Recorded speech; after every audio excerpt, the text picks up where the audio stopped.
जनसद्दामं हृदयारामं सीतारञ्जन सत्यसनातन राजारामं घनश्यामं नारी संस्तुतकालिन्दीनत निद्रा प्रार्थित भूपालं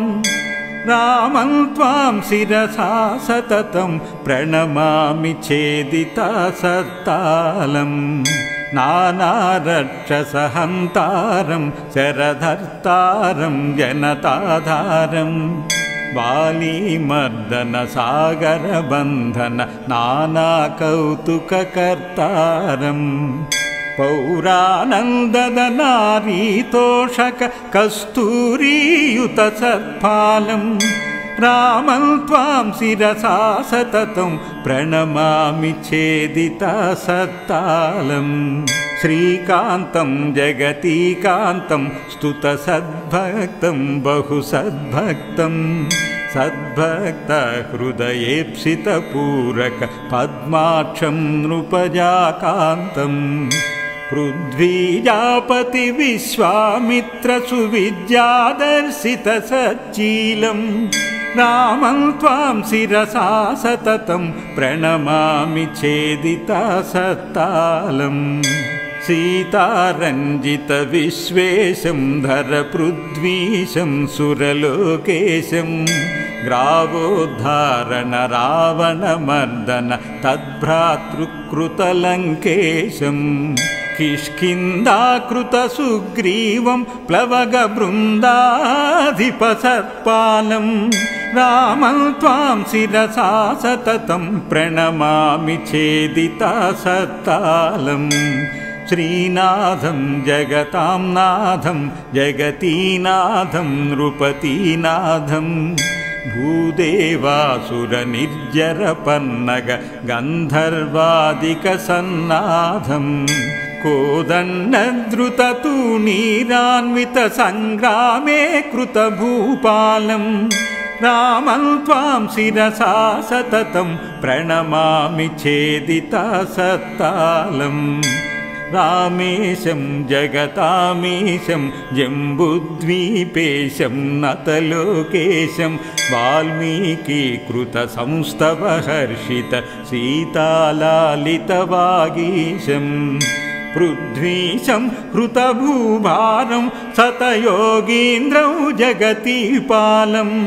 रामं त्वां शिरसा सततं प्रणमामि छेदितासत्तालं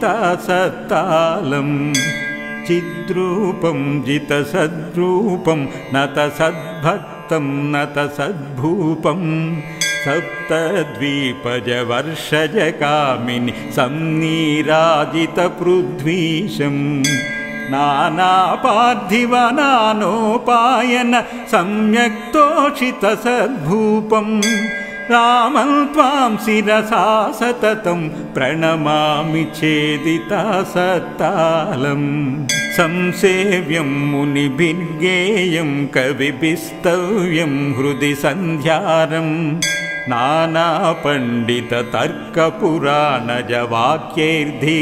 नानापण्डिततर्कपुराणजवाक्यैर्धिकृतसत्काव्यं साकेतस्थितकौसल्यासुत गन्धाद्याङ्कितसत्फालं रामं त्वां शिरसा सततं प्रणमामि छेदितासत्तालं भूपालं घनसन्नीलं नृपसद्बालं कलिसङ्कालं सीताजानिं वरोत्पललोचन मन्त्रीमोचिततत्कालं श्रीसीताकृतपद्मास्वादन सम्यक् शिक्षिततत्कालं रामं त्वां शिरसा सततं प्रणमामि छेदितासत्तालं हे राजन्नवभिश्लोकै भुवि पापहरं नवकं रम्यं मे बुद्ध्या कृतमुत्तमनूतन मेतद्राघवमर्च्यानं स्त्रीपौत्रान्नादिकक्षेमप्रदमस्वत्सद्वरदं बालं रामं त्वां शिरसा सततं प्रणमामि छेदितासत्तालं रामं त्वां शिरसा सततं प्रणमामि छेदितसत्तालं प्रणमामि छेदितसत्तालं प्रणमामि छेदितसत्तालम्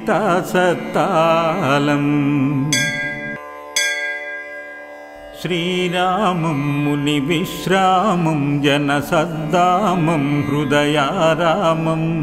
सीतारञ्जन सत्यसनातन राजारामं घनश्यामं नारी संस्तुतकालिन्दीनत निद्रा प्रार्थितभूपालं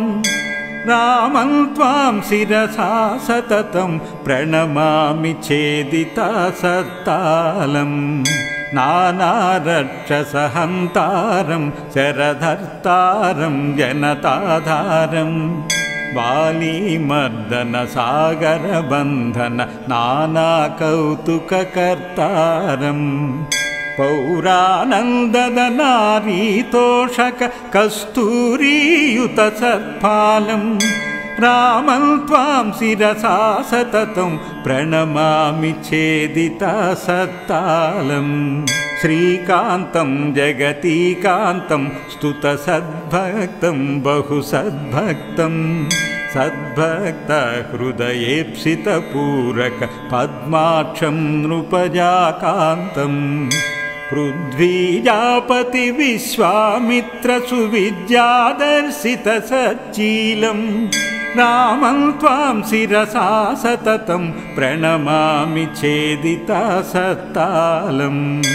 सीतारञ्जितविश्वेशं धरपृथ्वीशं सुरलोकेशं ग्रावोद्धारण रावणमर्दन तद्भ्रातृकृतलङ्केशं किष्किन्धाकृतसुग्रीवं प्लवगबृन्दाधिपसत्पालं रामं त्वां शिरसा सततं प्रणमामि छेदितसत्तालं श्रीनाथं जगतां नाथं जगतीनाथं नृपतीनाथं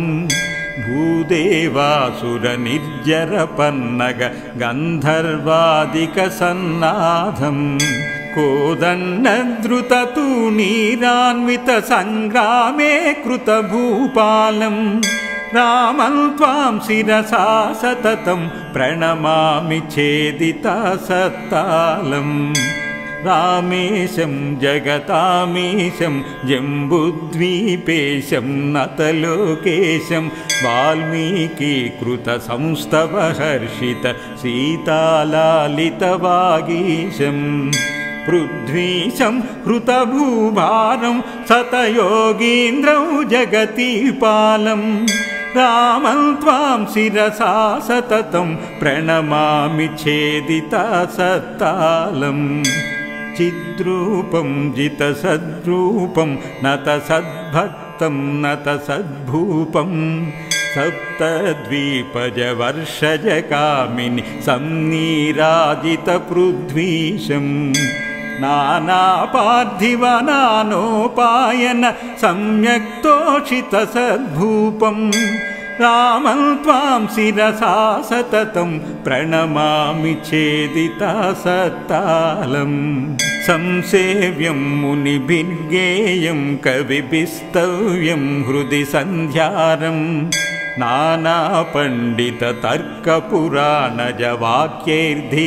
नानापण्डिततर्कपुराणजवाक्यैर्धिकृतसत्काव्यं साकेतस्थितकौसल्यासुत गन्धाद्याङ्कितसत्फालं रामं त्वां शिरसा सततं प्रणमामि छेदितसत्तालं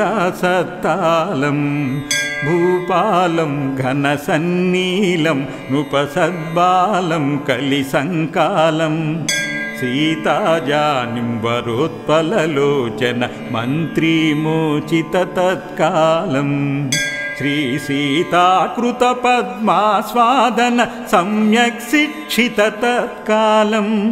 रामं त्वां शिरसा सततं प्रणमामि छेदितसत्तालं हे राजन्नवभिश्लोकै भुवि पापहरं नवकं रम्यं मे बुद्ध्या कृतमुत्तमं नूतनमेतद्राघवमर्च्यानं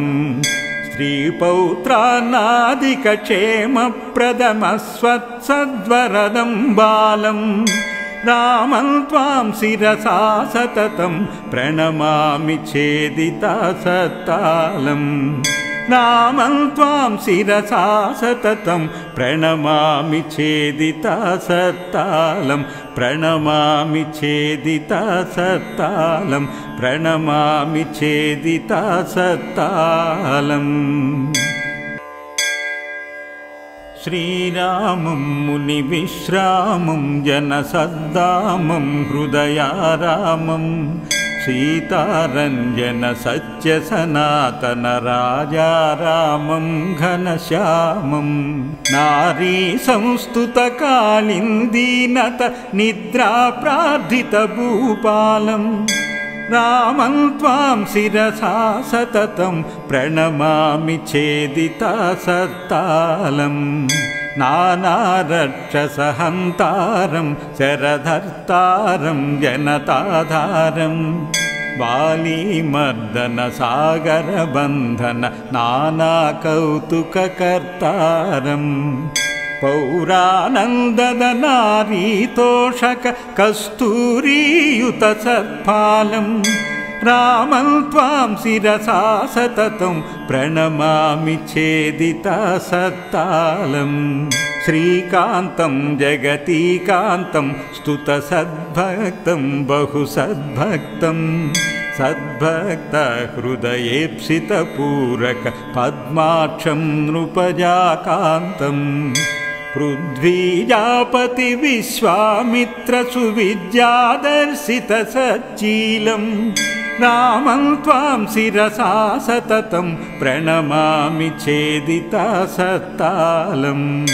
सीतारञ्जितविश्वेशं धरपृथ्वीशं सुरलोकेशं ग्रावोद्धारण रावणमर्दन तद्भ्रातृकृतलङ्केशं किष्किन्धाकृतसुग्रीवं प्लवगबृन्दाधिपसत्पालं रामं त्वां शिरसा सततं प्रणमामि छेदितासत्तालं श्रीनाथं जगतां नाथं जगतीनाथं नृपतीनाथं भूदेवासुरनिर्जरपन्नग गन्धर्वादिकसन्नाथं कोदण्डद्रुततूणीरान्वितसङ्ग्रामे कृतभूपालं रामं त्वां शिरसा सततं प्रणमामि छेदितासत्तालं रामेशं जगतामीशं जम्बुद्वीपेशं नतलोकेशं वाल्मीकिकृतसंस्तवहर्षित सीतालालितवागीशं पृथ्वीशं हृतभूभारं सतयोगीन्द्रं जगतीपालं रामं त्वां शिरसा सततं प्रणमामि छेदितासत्तालं चिद्रूपं जितसद्रूपं नतसद्भक्तं नतसद्भूपं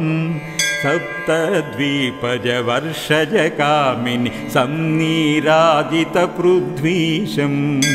नानापार्थिवनानोपायन सम्यक्तोषितसद्भूपं रामं त्वां शिरसा सततं प्रणमामि छेदितासत्तालं संसेव्यं मुनिभिर्गेयं कविभिस्तव्यं हृदि सन्ध्यारं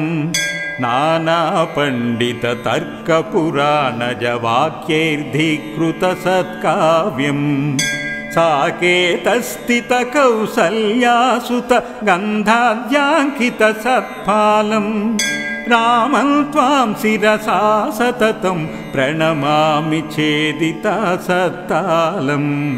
भूपालं घनसन्नीलं नृपसद्बालं कलिसङ्कालं सीताजानिं वरोत्पललोचन मन्त्रीमोचिततत्कालं श्रीसीताकृतपद्मास्वादन सम्यक् शिक्षित तत्कालं रामं त्वां शिरसा सततं प्रणमामि छेदिता सत्तालं हे राजन्नवभिश्लोकै भुवि पापहरं नवकं रम्यं मे बुद्ध्या कृतमुत्तमनूतन मेतद्राघवमर्च्यानं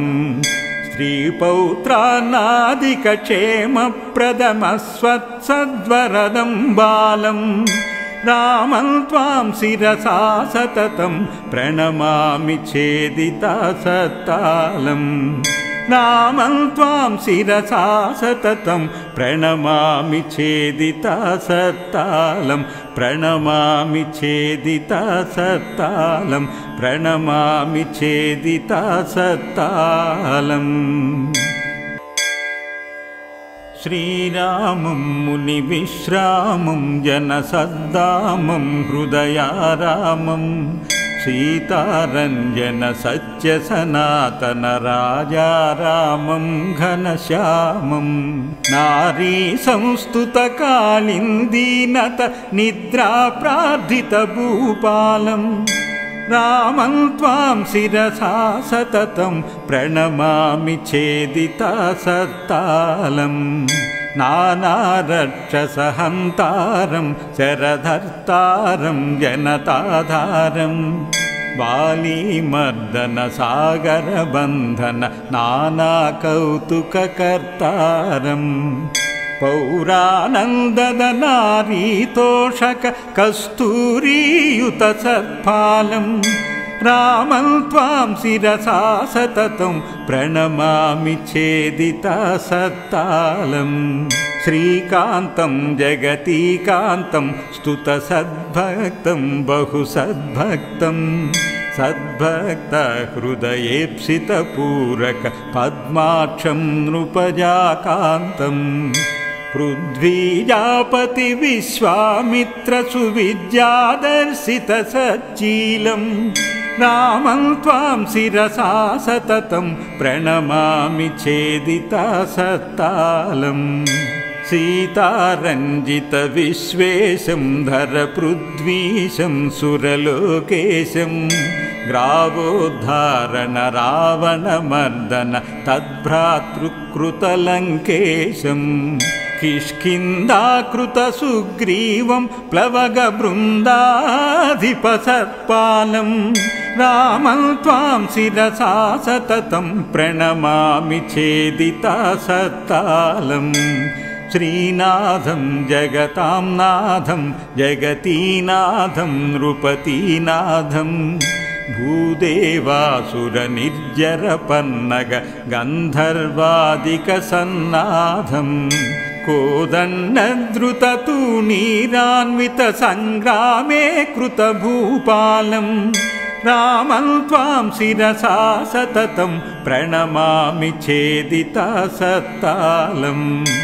रामेशं जगतामीशं जम्बुद्वीपेशं नतलोकेशं वाल्मीकिकृतसंस्तवहर्षित सीतालालितवागीशं पृथ्वीशं हृतभूभारं सतयोगीन्द्रं जगतीपालं रामं त्वां शिरसा सततं प्रणमामि छेदिता सत्तालं चिद्रूपं जितसद्रूपं नतसद्भक्तं नतसद्भूपं सप्तद्वीपजवर्षजकामिनि संनीराजितपृथ्वीशं नानापार्थिवनानोपायन सम्यक्तोषितसद्भूपं रामं त्वां शिरसा सततं प्रणमामि छेदिता सत्तालं संसेव्यं मुनिभिर्गेयं कविभिस्तव्यं हृदि सन्ध्यारं